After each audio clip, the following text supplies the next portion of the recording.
Hi everybody and welcome to Push Your Luck videos. My name is Eric Teo and today I will be reviewing Citrus. This is a 2013 Essen release designed by Jeffrey D. Ellis, who also brought you games like Artifact, Pala, and one of my favorites, New Amsterdam.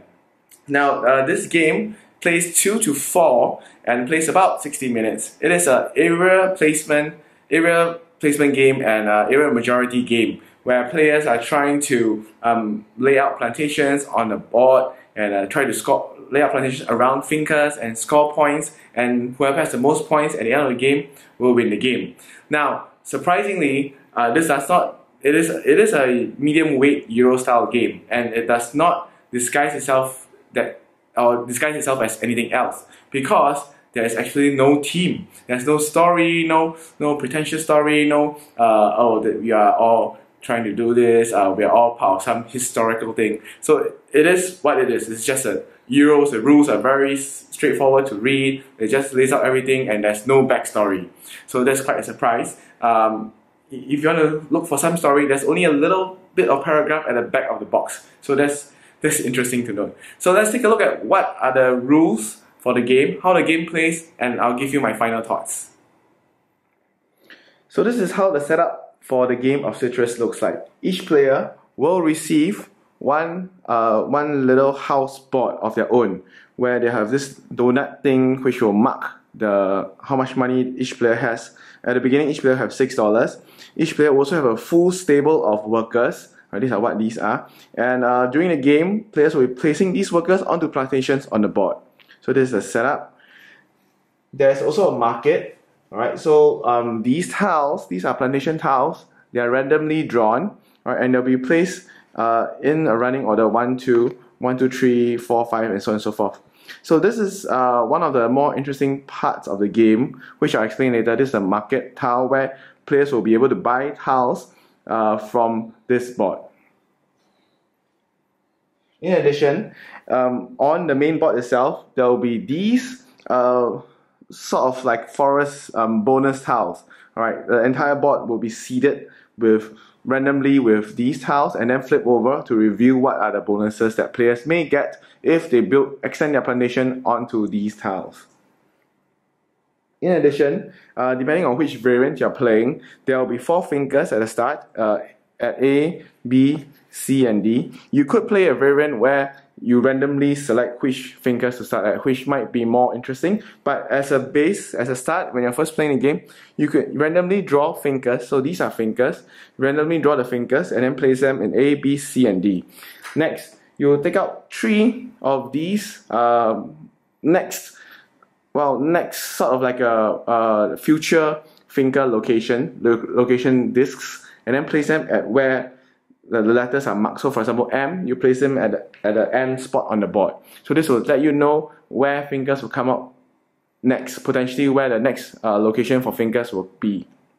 Alright, so this is the basic setup. Players also put one of their markers at the start. This is a scoreboard, so 0 to 100. Alright, and so that's how the game will begin. So during your turn, a player can only do 2 things. So it's a very straightforward game. You only can do 2 things. First thing is to buy tiles from this market. You can buy plantation tiles from this market. Now there are a few. The interesting part about this is that when you buy a tile, you can choose which row you want to buy. So for example, if I can buy like this tree. So I can buy this green, this orange, and this orange, or I could buy this green and this purple. Alright, so it depends on how I want to. I could buy this as well, I could buy this as well, I could buy this way. So the interesting part is when someone, for example, let's say if I buy this tree, alright, it will not replenish until there's only 3 or less tiles on the board. So for example, if I bought this tree, the next player could buy this for $3. So each tile that you buy is $1 each. So you move your disc down the number of spaces that you buy, and then you need to take these tiles and put them onto the board. Now, how does it work?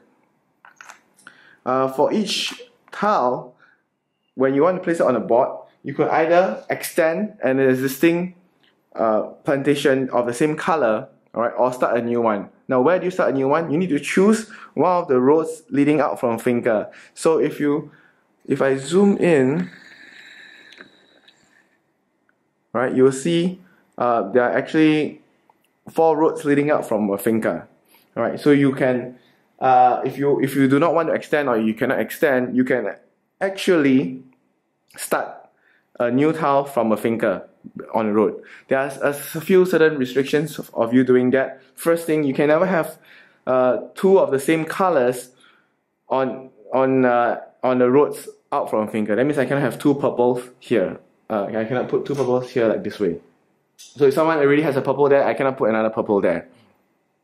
You cannot place a plantation tile on rocks like these. These are rocks. All right. There will be special tiles later that will allow you to do so, but for now you cannot do that. Whenever you place a plantation on a new location, and that means you're not extending from an existing one, you need to take one of your workers off from your player board and put them onto the plantation tile like so. So for example, if I were extending, I could take one of these and extend it here like that. From my existing purple one, I can extend it here this way. The last thing you need to take note is you cannot combine. Let's say if there's another purple of another color, let's say this is a yellow color for example, or another player's color, you cannot put a purple tile here to combine the two. The two cannot merge together. However, if it is empty, for example now it's empty, I could put one here to merge these two together as long as my original size is equal to or bigger than the neutral tile that I'm trying to gobble up, trying to merge with. Okay, so if you cannot place a worker on the tile that you just taken, right, then you cannot make that move. That means you cannot buy a tile. So you need to plan carefully how many workers you have left, because each player only have 5 workers, what tiles you want to buy, as well as where you want to place them on the board. If your tile happens to, for example, if your tile happens to take one of these bonus tiles, okay, then you'll be able to take this bonus tile in your hand and you can use it anytime you want. So what are the different bonus tiles there are? Okay, some give you money, so this one will give you $3 immediately.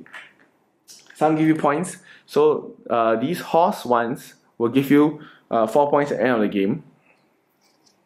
Some will give you ability to take it. So this tile will allow you to take another plantation tile from the market board immediately. This bonus tile will allow you to immediately put another finca down. So you draw one from the finca, the face down finca tiles, and you place them in one of the future locations marked by the black discs. The last one, the next one, second last one is the bridge. So if you play this, you are allowed to put a plantation tile onto a rock.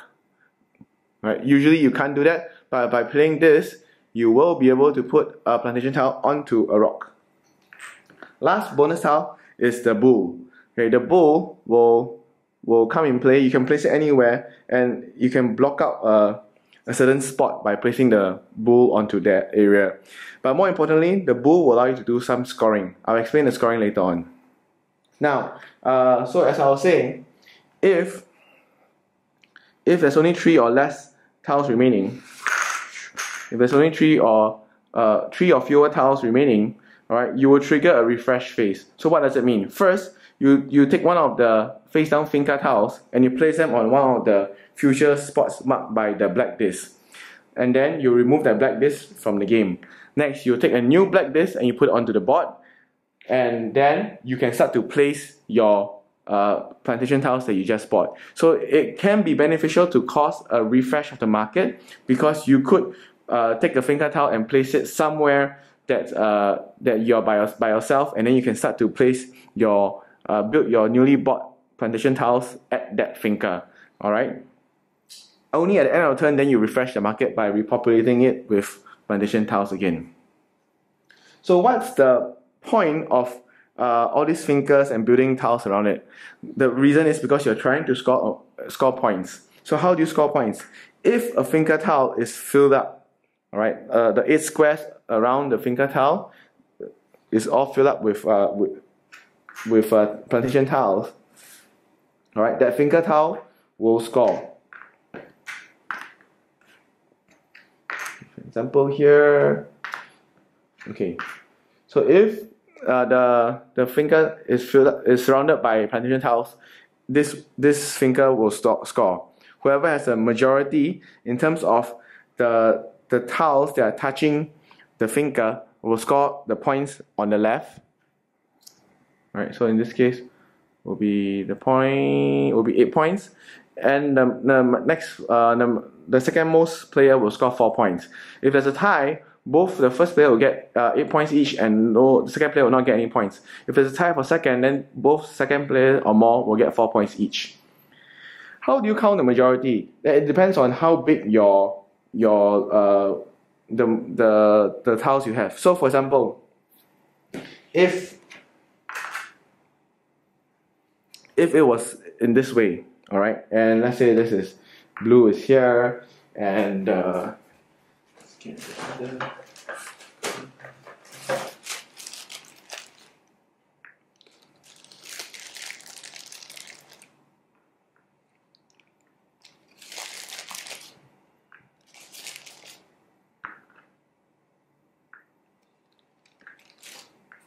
okay, if this is in this formation, all right, so the black will only have one tile, the red only one tile, the yellow has two, all right, the green has only one, blue has 1, 2, 3 plus 1, 2, so 5. So in this case, blue has majority, blue will get 8 points, and then yellow is next, yellow has second majority, yellow will get 4 points.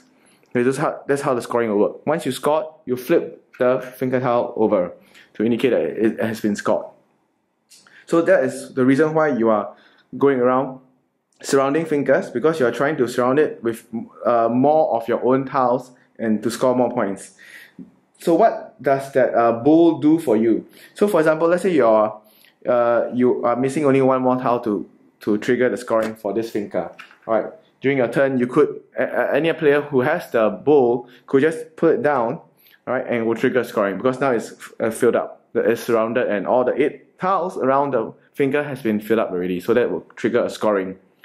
Okay, so that's the first action that you can do during your turn. It is quite a lot of things that will happen when you do the first action. The second action is a bit more simpler. Second action is pulling your worker back from the board. Now, because you're limited by 5 workers on your player board, if you run out of workers, you cannot buy any more plantation tiles from the market. If you run out of money as well, you cannot buy any more plantation tiles from the market as well. So what you do, you can pull back your workers. Now, whenever you pull back your workers, you can pull back one or as many workers as you want. Whenever you pull back a worker, look at the plantation tile which they just left.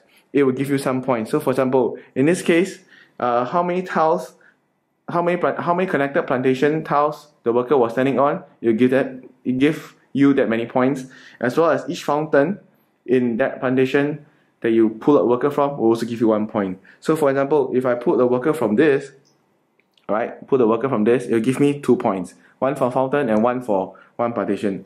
If it was in this way, and I put the worker away, so it's 2 points plus 1 fountain, so it's 3 points. Now the workers you put away will also give you money. How so? If you look at the player board, alright, there's a number on the right hand side of each alcove where the workers are assumed to be staying or resting. So if I pull back one worker only, I'll get back this amount of money, so it's $4. So I increase by $4. If I pull back multiple workers, I'll only get the money listed on the right of the rightmost last worker that I pull back, which is this one. So I'll get $7. Now the board, if you notice, is limited by $12, so you can at most get $12 on your board. You cannot get more than that. Does not give you change, nor does it give you money if you get more than 12. So you need to manage your money wisely as well.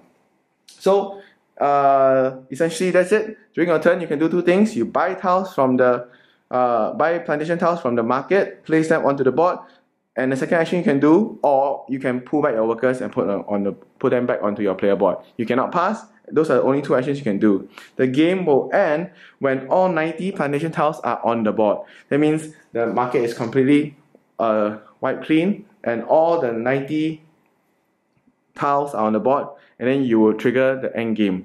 It is an immediate end. I think it's an immediate end.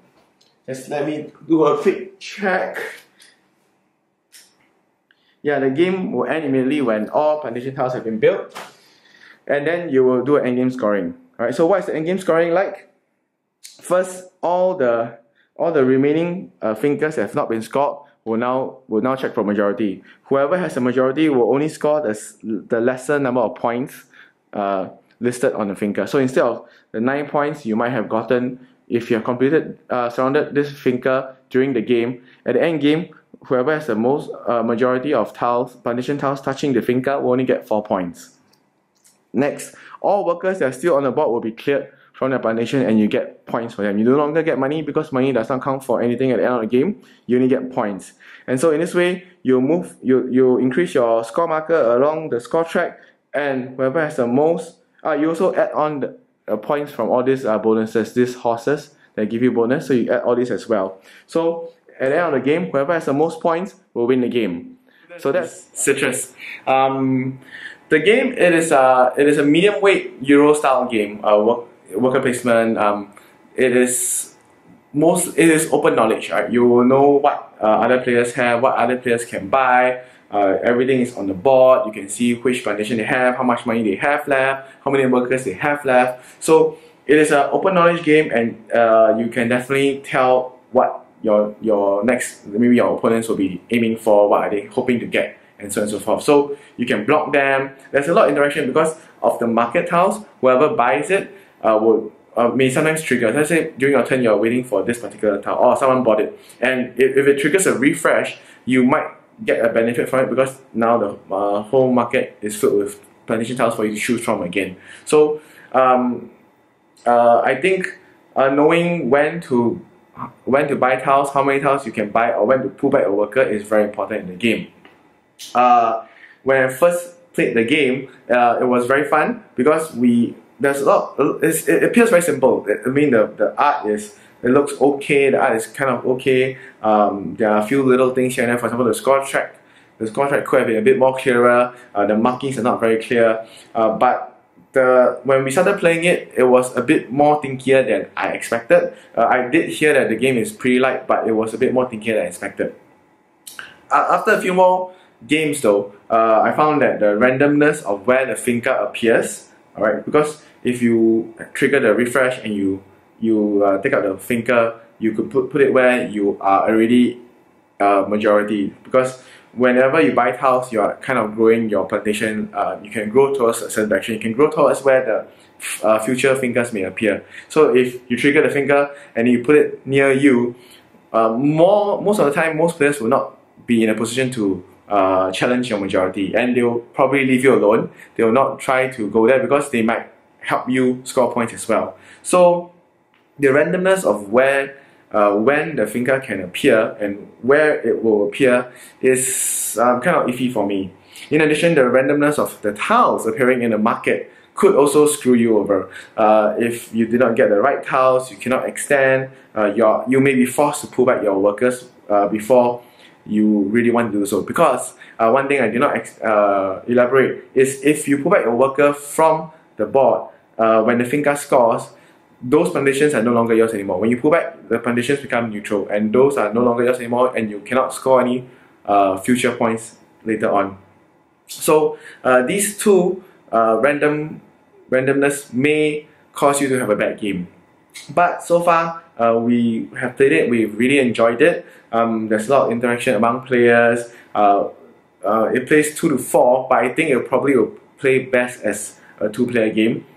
Because if you play 4, when it comes, let's say you're looking at the market tiles and you think that, oh, there are certain tiles that I can take. But usually by the time it comes back to you, most of the plans will be gone. Will be in jeopardy. You need to rethink again. So there's a lot more tactical thinking than strategic thinking, because when you can't really plan too far ahead, the tiles that you want might have already been bought. Refresh might have been triggered. So you usually need to rethink everything again when it comes back to you. So this is Citrus. It is a medium weight. I wouldn't say it's heavy. It's medium weight Euro style area placement area control game. So if you like this sort of game, do check it out. And thank you for watching.